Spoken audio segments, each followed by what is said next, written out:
11वें स्कंद में प्रारंभ होता है 11वां स्कंद। 11वें स्कंद में प्रकृति के 4 प्रलय, नित्य, नैमित्तिक, आत्यांतिक और प्राकृतिक प्रलयों की कथा, भक्ति योग, सांख्य योग की कथा का वर्णन व्यास जी ने किया है। 11वें स्कंद में भगवान दत्तात्रेय के 24 गुरुओं की कथा का वर्णन, 11वें स्कंद में भगवान के स्वधाम गमन और यदुवंश के विनाश की कथा का वर्णन श्री व्यास जी करते हैं। प्रारंभ होता है 12वां स्कंद और 12 स्कंद में सुखदेव जी, आप सभी से निवेदन है शांति बना करके रखें।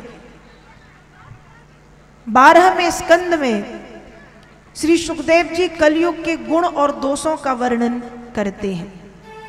इस तरह से सम्राट कर्मयोगी परीक्षित श्रीमद् भागवत की कथा सुनते हैं।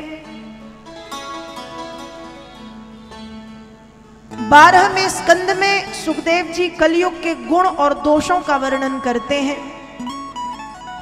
मां गंगा के तट पर विराजमान सम्राट कर्मयोगी परीक्षित 7 दिनों तक श्रीमद् भागवत की कथा सुनते हैं और कथा के 7वें दिवस सुखदेव जी के चरण कमलों के बिल्कुल समीप में परीक्षित आए और आकर के हाथ जोड़ करके कहते हैं कि हे भगवान, जब प्रथम दिन आपने मुझे भक्ति ज्ञान वैराग्य की पावन कथा सुनाई थी, तभी मुझे ऐसा लगने लगा था कि अब एक तक्षक तो क्या, सैकड़ों तक्षक आ जाएं और आकर के मुझे डस लें तो उन तक्षकों का मुझे कोई भय नहीं है। अब मुझे कोई भय नहीं है, क्योंकि अब मुझे ऐसा लग रहा है जैसे विद्यते हृदय ग्रंथि छिद्यन्ते सर्व संशया क्षीयन्ते चास्य कर्माणि तस्मिन् दृष्ट्वे परावरे। अब मुझे ऐसा लग रहा है जैसे मेरे हृदय की संपूर्ण गांठें खुल गई हैं, मेरी शंकाएं समाप्त हो गई हैं, मैंने मेरे अशुभ कर्मों का भी पश्चाताप कर लिया है और अब मुझे मेरे भ्रकुटी केंद्र में केवल भगवान के अद्भुत स्वरूप का दर्शन हो रहा है।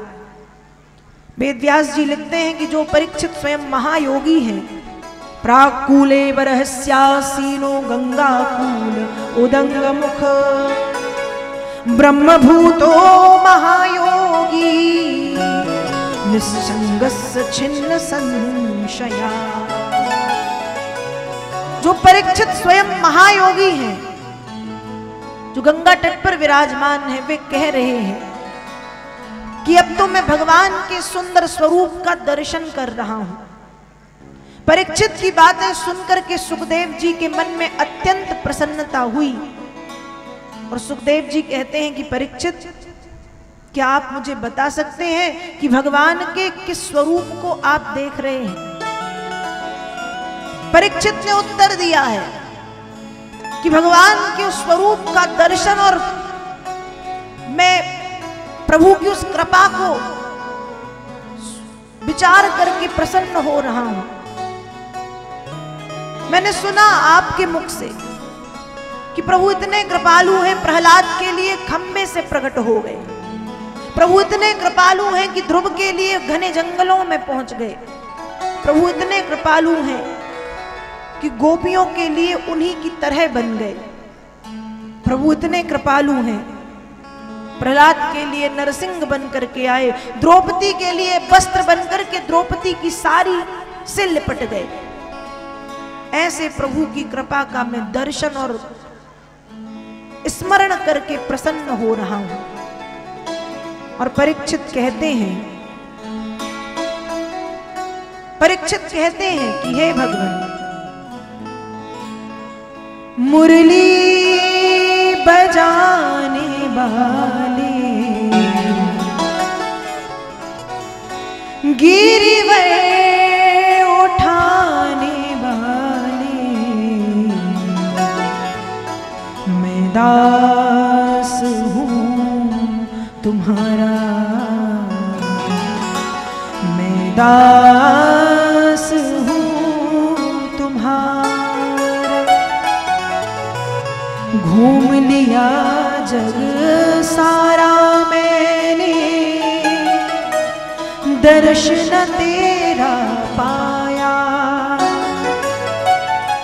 जब मन को एकाग्र किया तो तू दिल बीच समाया।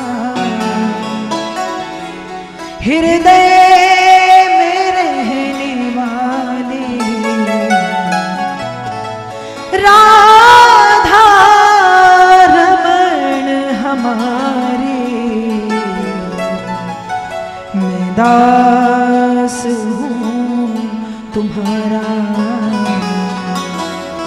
मैं दास हूँ तुम्हारा। भगत वजा मिल गणिका तारी, मुझको क्यों बिसराया। दीन बंधु भव तारण प्रभु जी, नाम तुम्हारा गाया। सर्वत्र रहने वाले बाके बिहारी हमारे, मैं दास हूँ तुम्हारा, मैं दास हूँ तुम्हारा। तेरी माया ने प्रभु मुझको जग में खूब नचाया। दीन बंधु भव तारण प्रभु जी, नाम तुम्हारा गाया। भव पार करने वाले राधा रमण हमारे, मैं दास हूँ तुम्हारा, मैं दास हूँ तुम्हारा। सम्राट कर्मयोगी परीक्षित ने भगवान को पुकारा, भगवान की कृपा का अनुभव किया और बताया कि मैं प्रभु के स्वरूप को देख रहा हूं। सुखदेव जी प्रसन्न हुए और यहां वो तक्षक जाति का काला नाग अपने विस्फूर्ण होठों के कोनों को चाटता हुआ, अपनी जीभ लपलपाता फुसकारता हुआ चला आ रहा है। आया, वहां कुछ फूल रखे थे, फूल के भीतर प्रवेश कर गया। छोटा सा रूप बना के परीक्षित ने वे फूल हाथों में लिए और हाथ में लेकर के परीक्षित भगवान का ध्यान करने लगे। और जैसे ही परीक्षित का ध्यान संपन्न हुआ, उस तक्षक जाति के काले नाग ने सम्राट कर्मयोगी परीक्षित को डस दिया। और जैसे ही डसा, ब्रह्मभूतस्य राजर्षे देहो ही गरलाग्निना, बभूव भस्मसात सद्यः पश्यतां सर्वदेहिना। जैसे ही डसा, उस तक्षक के विस्फूर्ण अग्नि में जल करके सम्राट कर्मयोगी परीक्षित भस्म हो गए।